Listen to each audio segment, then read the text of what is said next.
상대방이 부족한 점이 드러날 때, 그럴 때 화가 나십니까? 보통 상대방에게 부족한 점이 보이면 측은히 여기고 내가 채워주려고 예를 쓰는 게 보통이죠. 상대방이 실수를 할 때 여러분 화가 나십니까? 실수를 하면 우리는 보통 격려해주고 위로해주고 다독여주곤 합니다. 그러면 인간관계에서 진짜 화가 나고 속상할 때는 언제입니까? 내가 그에게 은혜를 베풀어 주었는데 그 은혜를 모르고 내가 베푼 은혜를 짓밟아 버릴 때, 그럴 때 화가 나는 겁니다. 또 그가 잘못을 했더라도 정신을 차리고 돌아설 기회를 몇 번이나 주었는데 내가 준 기회를 무시하고 짓밟아 버릴 때, 그럴 때 화가 나는 거죠. 사람이 부족한 게 있다고, 실수한다고 우리가 화나거나 속상한 게 아닙니다. 그런 거는 덮어주고 위로하고 격려해주고 채워주고 할 일입니다. 은혜를 짓밟아 버리거나 기회를 짓밟아 버릴 때, 그럴 때 우리가 속상하고 화가 나는 겁니다. 근데 웃긴 거는 내가 누구에게 은혜를 베풀었는데 그거를 짓밟아 버리면 화가 나고, 그가 돌이킬 기회를 줘도 기회마저 짓밟아 버리면 화가 나면서도 정작 우리는 하나님 앞에 그런 짓을 잘합니다. 하나님이 우리에게 베푸신 은혜를 무시하고 짓밟아 버리거나 하나님이 나에게 돌이키라고 주신 기회를 무시하고 짓밟아 버리는 그런 일들을 우리가 많이 합니다. 하나님이 참 속상하시겠죠. 그죠? 얼마나 많이 하나님의 은혜를 우리가 무시하고 짓밟았는지, 돌이키라고 기회 주신 것을 무시하고 짓밟아 버렸는지 모릅니다. 오늘 하나님의 은혜와 기회를 짓밟아 버린 바보 같은 인물 두 명을 이야기할 겁니다. 그래서 오늘 제목이 두 바보 이야기입니다. 이 두 사람을 거울로 삼아서 우리의 모습을 발견하고 반면교사로 삼아서 그것을 뒤집어서 우린 바보가 되지 않도록 해야 하겠습니다. 바로 그 두 인물은 북왕국 이스라엘의 초대왕 여로보암과 남왕국 유다의 초대왕 르호보암 두 명의 왕입니다. 남북 왕의 둘 다 초대왕인데 둘이 다 왕바보였습니다. 원래 이스라엘 12지파를 다 다윗이 다스렸고 그의 아들 솔로몬이 다스렸는데, 솔로몬이 죽고 나라가 남북으로 갈라지고 북왕국은 여로보암이 왕이 되고 남왕국은 르호보암이 왕이 됩니다. 이 남북의 초대왕 둘이가 얼마나 후대에 좋지 않은 본보기가 되었는지 모릅니다. 우리는 이 두 사람을 반면교사로 삼아 우리의 거울을 삼아서 우리를 살펴볼 수 있어야 하겠습니다. 오늘 13장 33절 34절 두 절에는 여로보암 왕이 얼마나 바보 같은 짓을 했는지, 또 14장에 여러분들과 교독한 본문은 르호보암 왕이 얼마나 바보 같은 짓을 했는지를 이야기하고 있습니다. 오늘 우리는 두 바보 이야기를 읽었습니다. 이들이 바보인 이유는 이들이 머리가 나쁘거나 상식이 모자라거나 또 사회적인 역량이 부족하거나 정치력이 부족하거나 리더십이 부족하거나 그래서가 아닙니다. 두 사람 다 정치적인 역량이 있고 카리스마 있는 리더십을 가지고 있는 사람이고 나름 똑똑하고 능력 있는 그런 사람이었습니다. 이들이 바보짓 한 것은 똑똑하지 않아서가 아니고 역량이 없어서가 아니고 정치력과 리더십이 없어서가 아니고, 이들이 바보가 된 것은 하나님의 은혜를 짓밟아 버리고 그것을 회개하고 돌이킬 기회를 하나님이 주셨는데 그 기회마저 짓밟아 버림으로 하나님의 축복과 은혜와 기회를 다 잃어버리고 하나님께 버림받아서 이들이 바보 같은 사람들입니다. 하나님의 은혜 베푸실 때 그 은혜를 감사히 받아들여야 되는데 그 은혜를 짓밟아 버리고 그거에 대해서 하나님이 진노하셔서 책망하고 돌이킬 기회를 주시면 두 번째 그 기회라도 잡아야 되는데 그 기회도 무시하고 짓밟아 버려서 하나님께 버림받은 두 사람 이야기를 해보려고 합니다. 솔로몬이 부귀영화를 누렸습니다. 전무후무하게 부귀영화를 누린 왕이 솔로몬입니다. 솔로몬이 죽자 그 아들 르호보암이 왕이 됩니다. 하나님께 특별한 은혜를 받은 왕이 르호보암입니다. 이미 할아버지 다윗이 큰 나라를 만들었고 아주 강력한 나라를 만들었습니다. 그리고 다윗이 죽고 솔로몬이 그 나라를 이어받아서 정말 그 부귀영화가 극에 달하는 그런 강력한 나라를 만들어 놓고 이제 다 만들어 놓고 그것을 르호보암에게 넘겨주었습니다. 르호보암은 이미 부귀와 영화가 극한 나라를 물려받게 되었습니다. 이게 얼마나 축복입니까? 근데 이제 왕이 되자마자 문제가 하나 생깁니다. 북쪽에 있는 10지파가 몰려와 가지고 부역을 줄여 주십시오. 세금을 감면해 주십시오. 그렇게 요청을 합니다.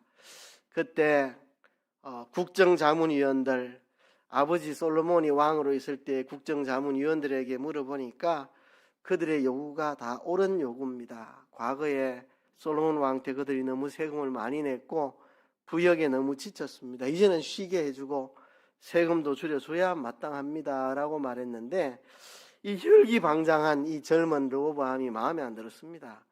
왕이 국민들이 시위한다고 거기 굽히면 이 왕의 체면이 뭐가 되노? 마음에 안 들었습니다. 그래서 자기 친구들 소년들의 이야기를 들으니까 이 젊은 애들이 혈기가 방장해가지고 어디 왕 앞에 그런 요구를 합니까? 아주 싹을 밟아버리세요. 그래가지고 이 르호보암이 엄한 말을 하죠. 엄한 말을. 우리 아버지는 채찍으로 너희를 다스렸는데 나는 전갈로 너희를 다스리겠다. 내 새끼손가락이 우리 아버지 허리보다 굵다. 너희는 죽을 각오하고 세금 내고 죽도록 부역을 하라고 그렇게 한 거죠. 그래서 북쪽의 10지파가 떨어져 나갔습니다. 우린 다윗의 왕국과 상관이 없다. 우린 독자 노선을 걷겠다 하고 다윗의 지파인 유다 지파에게 등을 돌리고 북왕국은 자기들끼리 나라를 만들었습니다. 이래서 북왕국 이스라엘의 여로보암이 왕이 되고 남왕국 유다는 초라하게 유다 지파와 베냐민 지파 12지파 중에 2지파만 남아가지고 초라한 조그만한 유다 나라가 되어버렸습니다. 이렇게 남북이 분열이 되고 북왕국은 여로보암, 남왕국은 르호보암이 다스리게 되었습니다. 르호보암은 자신이 있었습니다. 성전이 있고, 그죠? 하나님이 이 나라를 지키시니까 언제나 강성하리라 이런 생각을 가졌지만 또 위기가 찾아옵니다. 르호보암이 처음 3년 동안은 잘했습니다.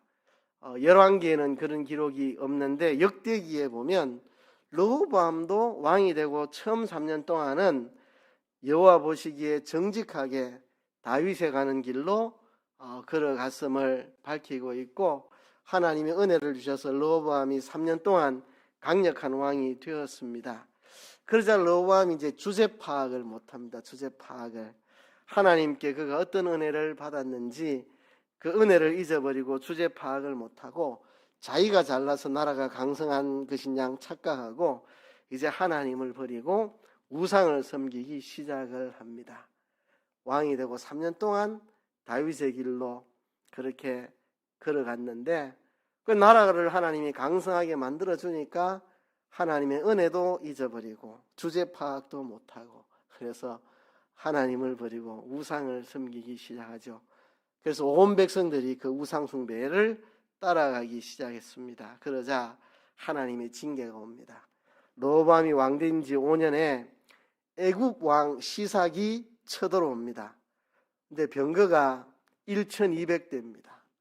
그 당시의 병거는 요즘의 탱크랑 같습니다. 탱크 1200대 몰고 오면 이 장난이 아닙니다. 그리고 기병이 6만 명입니다. 기병이 6만 명. 그리고 보병의 숫자는 불가성수라 셀 수 없는 숫자의 보병이 왔다. 탱크 1200대, 기병 6만 명, 셀 수 없는 보병 이렇게 몰려와가지고 아주 쓸어버립니다. 쓸어버려요.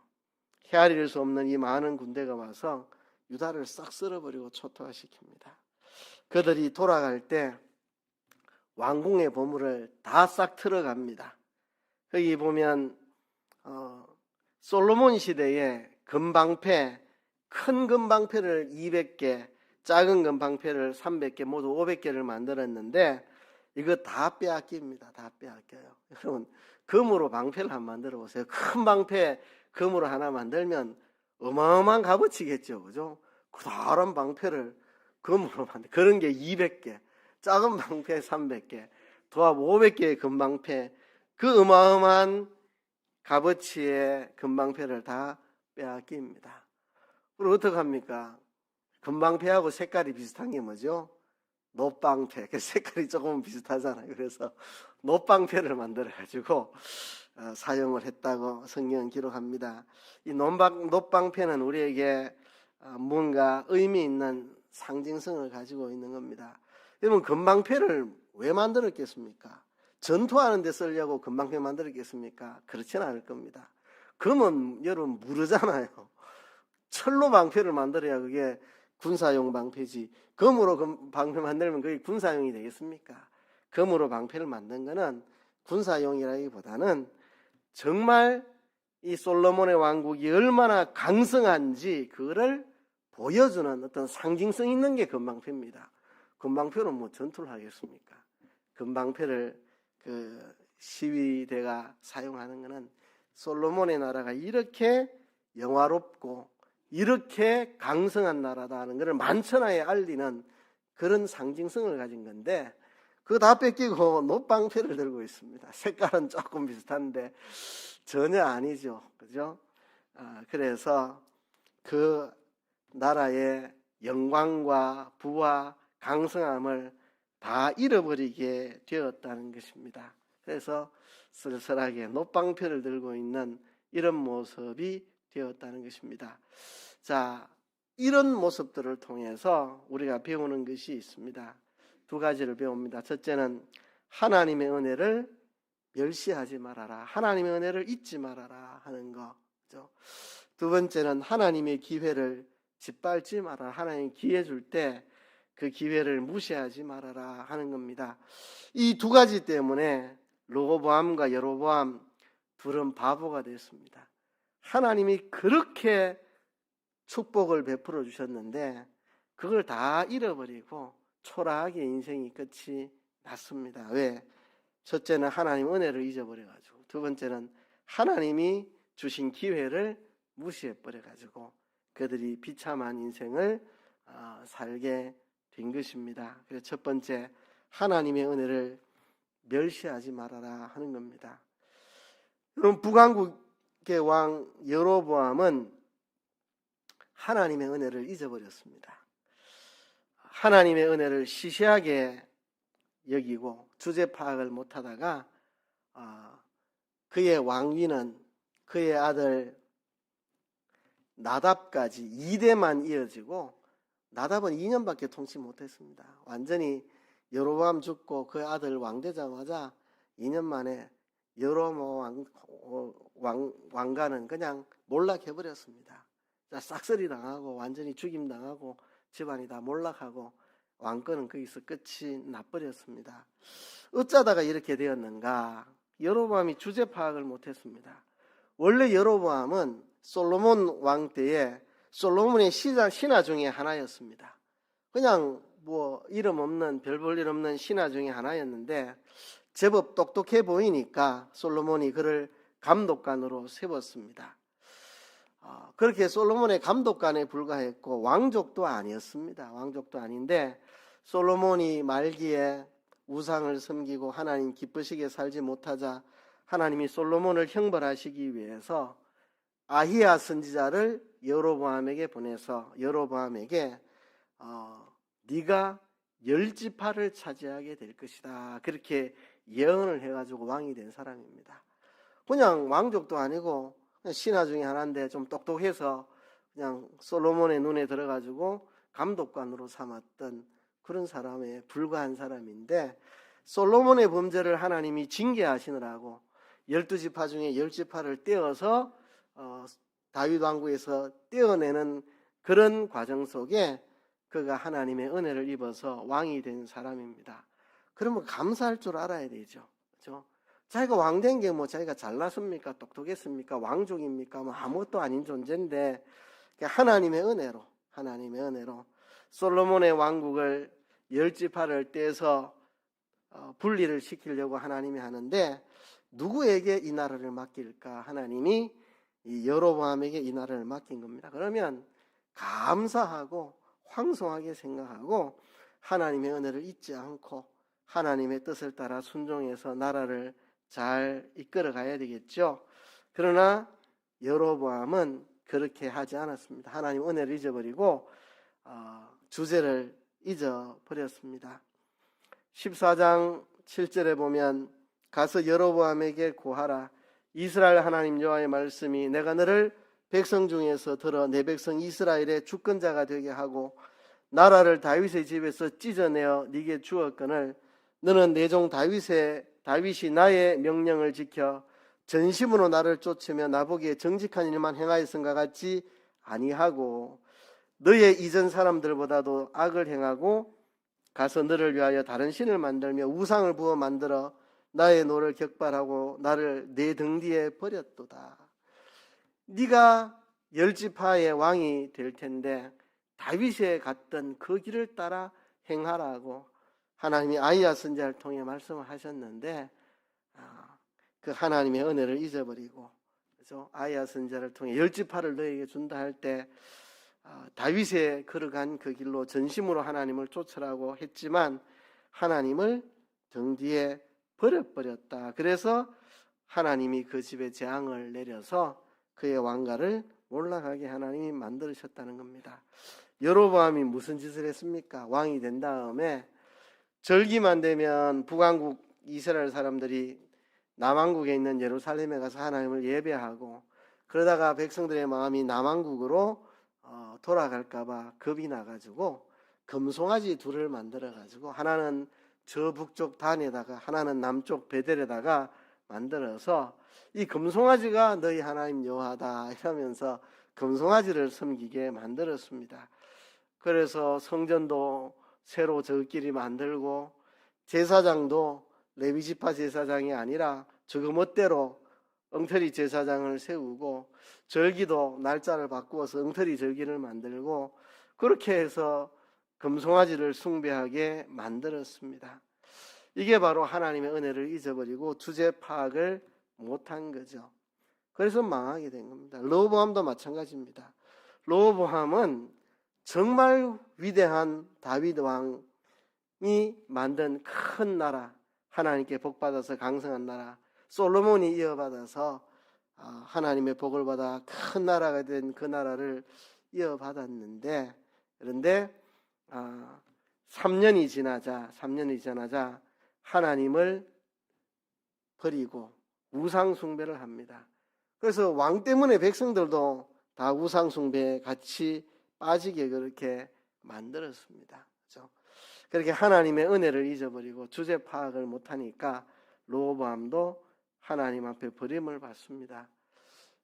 그가 왕이 된 지 5년에 애굽왕 시상이 쳐들어와가지고 싹 쓸어버리고 왕궁의 보물들 싹 챙겨가지고 갔습니다. 큰 금방패 200개, 작은 금방패 300개, 더 500개의 금방패를 참 금방패 500개 같으면 그게 돈으로 따지면 얼마나 될지 모르겠네요. 참 어마어마한 그거를 싹 쓸어 가버렸습니다. 여기서 우리가 두 사람을 통해서 배우는 게 있습니다. 그건 뭐냐 하면 우리 신앙의 위기는 잘 나갈 때 찾아옵니다. 잘 나갈 때 왕의 신하로 그냥 솔로몬 왕의 그냥 이름 없는 신하 중에 하나일 뿐인 여로보암을 왕으로 세워줘서 10지파의 왕이 되니 뭐 얼마나 잘 나갑니까 지금.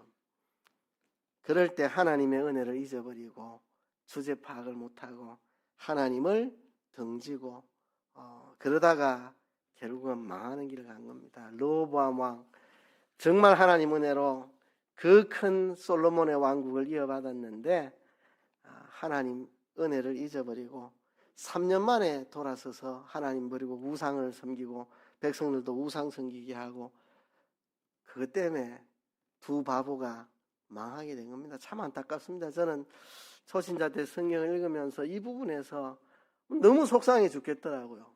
다윗이 그 나라를 그렇게 하나님 기뻐하시는 여호와를 섬기는 나라로 만들어서 하나님 복을 받아서 그렇게 강성하고 넓은 나라를 만들었는데 남쪽으로는 애국강까지 북쪽으로는 유브라데 강까지 그 지역을 다 다스리는 나라를 만들었는데 평화의 시대가 오게 만들었는데 솔로몬이 그것을 이어받아가지고 하나님 기쁘시게 해가지고 부귀영화가 극에 달하는 나라를 만들어놨는데 이 솔로몬의 아들 르호보암하고 여로보암 이 두 명의 바보가 나라를 두 쪽으로 갈라가지고 북쪽은 북쪽대로 우상 섬기고 남쪽은 남쪽대로 우상 섬기고 둘 다 우상 섬겨가지고 나라 망치고 자기도 불행하게 되고 이때부터 나라가 국력을 다 잃어버렸습니다. 이때부터 국력을 다 잃어버리고 별 볼 일 없는 시시한 나라가 되었습니다. 북왕국 이스라엘도 그렇고 남왕국 유다도 그렇고 진짜 별 볼 일 없는 나라로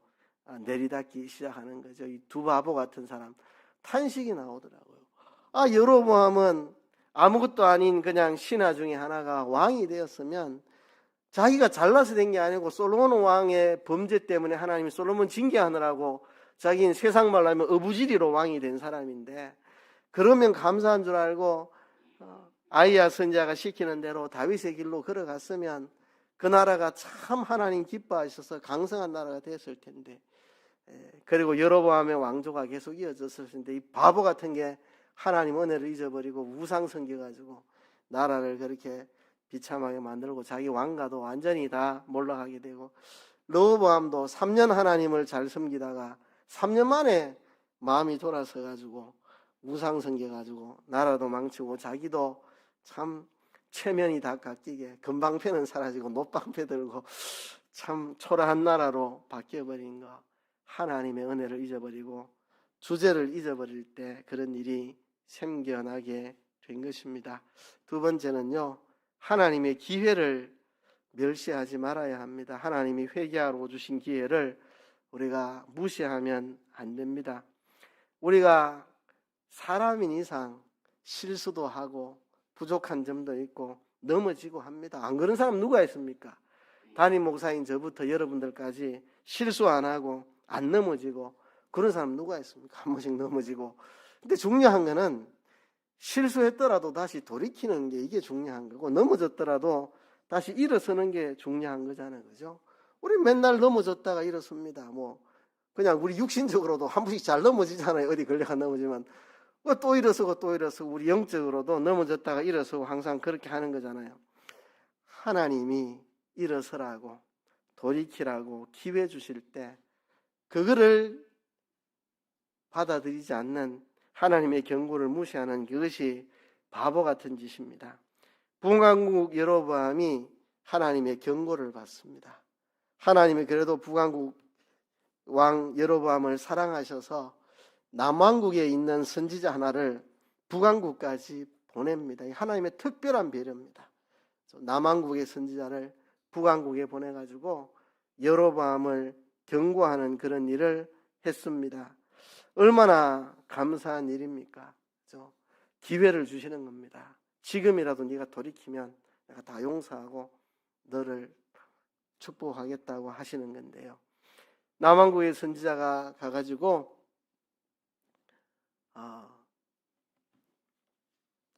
여로보암이 금송아지 앞에서 그 제단 앞에서 제사를 드리고 할 때 그를 책망을 합니다. 책망을.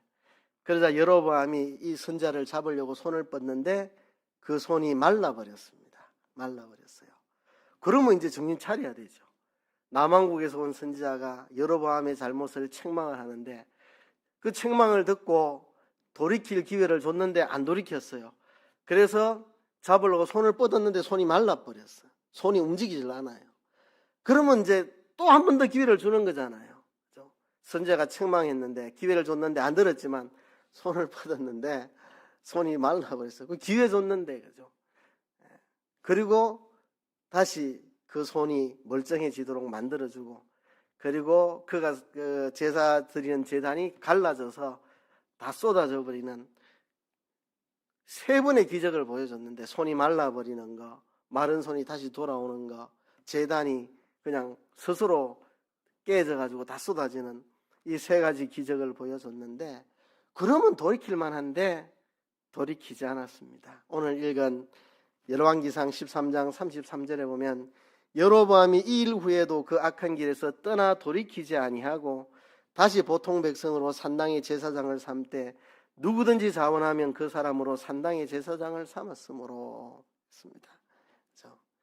이렇게 하나님이 특별히 남한국의 선자를 북한국까지 보내가지고 책망해주고 기적을 보여주고 돌이키라고 그렇게 해도 끝끝내 듣지 않다가 여로보암 죽고 그 아들 때에 아들이 2년 통치하고 여로보암의 집은 싹 청소됐습니다. 완전히 집안이 싸그리 다 청소되고 끝났습니다.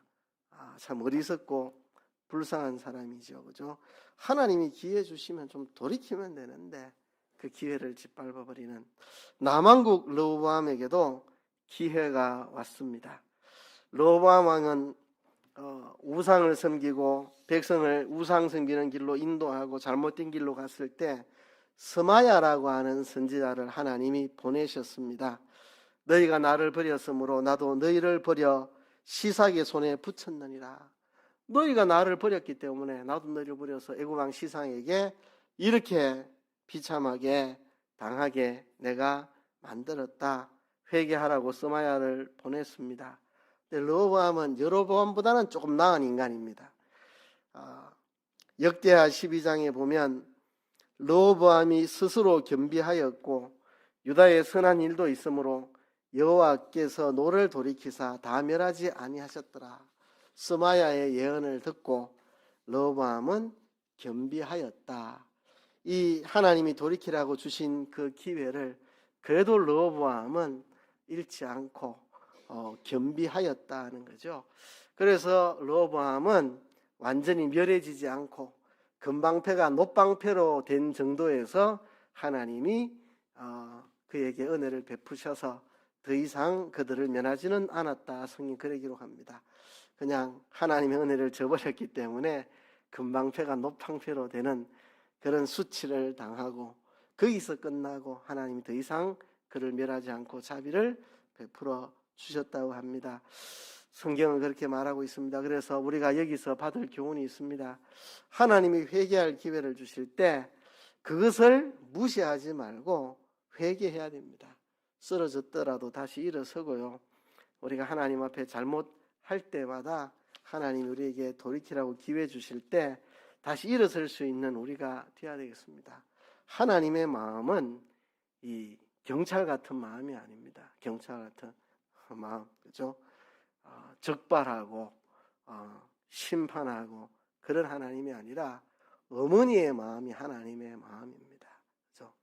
하나님의 마음은 어머니의 마음입니다. 아버지의 마음입니다. 부모의 마음입니다. 아무리 잘못해도 다시 기회 줄게 일어서라. 그게 하나님의 마음입니다. 우리가 TV에 이렇게 오락 프로그램 게임 같은 거 하면 패자부활전이 항상 있잖아요. 그게 은혜입니다. 한 번 어떻게 잘못해가지고 탈락했지만 다시 패자부활전, 다시 일어설 수 있는 기회가 있다는 거. 우리 하나님은 항상 일어설 기회를 주십니다. 다윗도 넘어졌습니다. 다윗도 간음도 하고 살인도 했습니다. 그러나 그는 회개하고 돌이켜서 정말 구약 성경을 대표하는 표준적인 신앙 인물이 되었습니다. 베드로도 넘어졌습니다. 예수님 모른다고 3번이나 맹세하고 저주하고 그렇게 예수님을 부인했습니다. 그래도 그가 회개하고 돌이켜서 초대교회의 기둥 같은 일꾼이 되었습니다.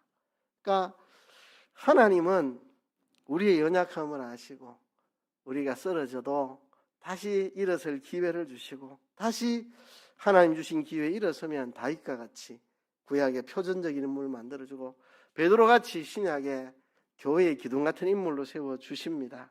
그렇죠? 그래서 우리가 하나님이 회개하라고 돌이키라고 기회를 주실 때 그 기회를 붙잡을 수 있는 그런 사람이 되어야 하겠습니다. 사실 오늘 열왕기상의 한 부분을 읽었는데요. 열왕기상의 1차 독자는 우리가 아닙니다.